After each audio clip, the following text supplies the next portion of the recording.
Bonjour Monsieur Charles Bamana. Bonjour Monsieur le journaliste. Quelle analyse faites-vous de la pression des États-Unis sur les Rwandais, notamment avec des sanctions infligées à certaines autorités de la rébellion, dont les ministres rwandais des Affaires régionales, James Kabarebe? Nous sommes satisfaits à moitié. Le gouvernement du Congo demande les sanctions contre le Rwanda. Qui dit gouvernement rwandais, vous connaissez qui est le gouvernement rwandais. C'est le président rwandais, le premier ministre, mais les autres, ils ont choisi quelques éléments qui ne sont pas les moindres, mais qui ne pèsent pas sur la scène internationale. On a sanctionné M. Kabarebe, on a sanctionné M. Kanyuka, mais la guerre continue. Mais je pense que nous demandons plus que ça. Hormis de telles sanctions, qu'est-ce que vous conseillerez à la communauté internationale pour faire plier les régimes de Kigali? Les régimes de Kigali, en tant qu'une chose, les sanctions, ça ne va pas leur plier. Le régime de Kigali, il faut les citer nommément, il faut une résolution ferme. Je pense que les grandes puissances occidentales, ils ont le pouvoir de stopper cette guerre s'ils le veulent. Les sanctions ne vont pas stopper les M23 d'avancer. Les sanctions ne vont pas stopper M.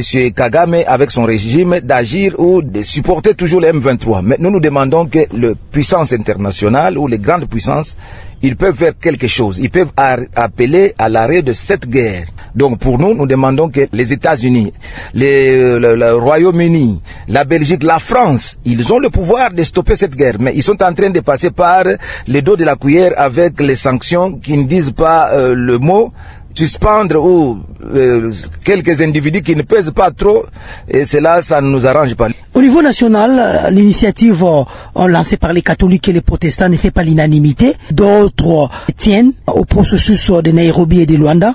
Qu'est-ce que vous proposez, vous, au niveau de l'UDDC, l'Union pour la démocratie et le développement du Congo? Chez nous, à l'UDDC, nous pensons que ce problème qui se passe au Congo, c'est un problème politique. Le problème politique, ça demande une thérapie politique.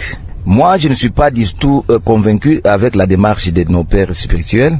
Ils parlent du pacte social. Mais moi, je ne pense pas qu'on va résoudre le problème avec ce pacte. Le Rwanda est en train de nous agresser. Nous devons nous liguer, nous tous, et les religieux et les politiques, pour demander que la guerre finisse.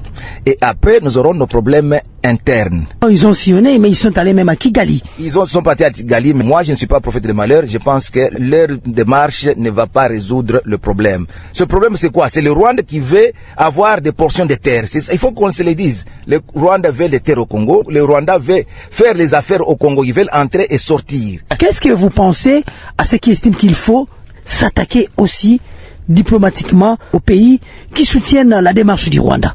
Le pape qui était venu ici, le pape François, il avait dit, il a dit c'est à Kinshasa, laissez le Congo, laissez le Congo, laissez le Congo, laissez le Congo, ce n'est pas votre champ. Le pape l'avait dit, c'est parce qu'il avait bien compris. Nous devons faire les efforts diplomatiques. Mais d'un côté, nous avons un problème à l'interne où nous avons notre armée, où nous avons mis notre espoir. Mais notre armée ne parvient pas à faire le travail comme il le faut. Donc, nous devons maintenant être réalistes et de céder un peu quelque chose pour que nous puissions avoir la paix. Et nous n'allons pas faire céder n'importe quoi. C'est ainsi que nous appelons que les politiques puissent s'impliquer, que les religieux viennent voir les politiques, et ensemble, on peut voir ce qu'on peut faire, ce qu'on peut donner pour qu'on puisse arracher la paix. Je ne sais pas pourquoi le Rwanda, il est l'enfant chéri de nous aussi, nous devons aussi voir dans quelle mesure nous pouvons aussi peut-être aller dribbler le Rwanda pour... Nous avons beaucoup à offrir. Qu'est-ce qui nous manque? Moi, je pense que notre gouvernement doit être réaliste, chercher par quels moyens nous devons aussi offrir pour que nous devenions les enfants chéris. Parce que nous, c'est chez nous où il y a le coltan, c'est chez nous où il y a de l'or, c'est chez nous où il y a l'uranium. Mais nous avons tout ce qu'il faut pour que nous soyons des enfants chéris. Donc, si nous pouvons arrêter cette guerre, allons chercher des partenaires en échange qui peuvent avoir ce que nous avons pour qu'ils puissent nous arracher la paix. Je pense que c'est une guerre économique. Il faut maintenant travailler maintenant d'une façon stratégique. Que les gouvernements puissent un peu arrondir ses ongles pour donner aussi ce que le Rwanda donne aux autres. Ainsi, nous allons arracher la paix et nous allons nous organiser, nous allons avoir une armée jeune, une armée qui peut nous sécuriser. Nous avons besoin d'avoir la refondation du Congo. Nous devons refonder le Congo avec une armée nouvelle, une nouvelle classe politique, une nouvelle justice. Ainsi, le Congo va redémarrer. Monsieur Charles Bamana, nous vous disons merci. Merci, monsieur le journaliste. Le président de l'Union pour la démocratie et le développement du Congo, UDDC, répondait aux questions de Blaise Ndongala Mayanda. Par ici prend fin ce journal. Merci de l'avoir suivi.